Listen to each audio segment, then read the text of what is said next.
ओडिशा आदर्श विद्यालय रे आसला बहुत बड़ वैकेंसी जो कौन प्रकार एग्जाम नहीं एथिपाई कौन क्वालिफिकेशन आवश्यक केतोटी पदवी वैकेंसी आसी केते रहिबो सैलरी किपरि करा जीवो सिलेक्शन सब किछि जानिबा डिटेल्स रे स्टेप बाय स्टेप आपण केवल वीडियो को शेष पर्यंत देखंतु एही परि जॉब रो अपडेट तुरंत पाइबा पई आम चैनल को सब्सक्राइब करबा को जमार भूलिबेनी जहा द्वारा आम चैनल रो नुआ नुआ वीडियो रो नोटिफिकेशन आपन को शीघ्र मिल पारिबो। ताहले चलंतु वीडियो को आरंभ करिबा। ए वैकेंसी टी ओडिशा आदर्श विद्यालय तरफ जारी होईची।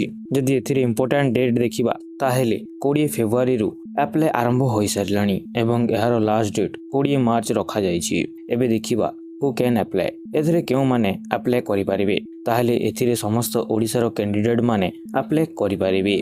एबे देखिबा केउ केउ पोस्ट पई नियुक्ति बाहरीची तो एठी पीजीटी एवं टीजीटी पदवी पई नियुक्ति रखा जाईची।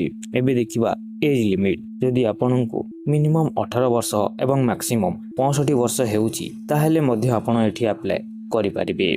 एबे देखिबा सिलेक्शन प्रोसेस एथिपाई आपनको कोनोसी प्रकार रो एग्जाम दबाकू पड़िबो नाही केवल गोटे इंटरव्यू देई आपनकर एथिरे सिलेक्शन होई पारिबे। एथिपाई कोन रहिची क्वालिफिकेशन आसंतु देखि नबा।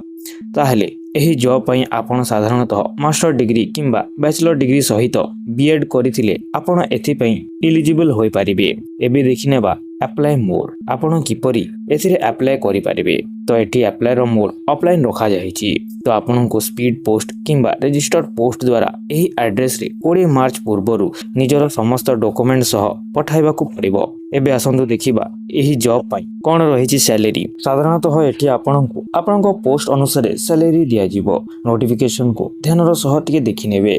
एबे आसंतु देखिबा जॉब लोकेशन कोन रहिची। एही वैकेंसी टी बरगढ़ डिस्ट्रिक्ट रो गोविंदपुर रो आदर्श विद्यालय पई जारी करा जाईची।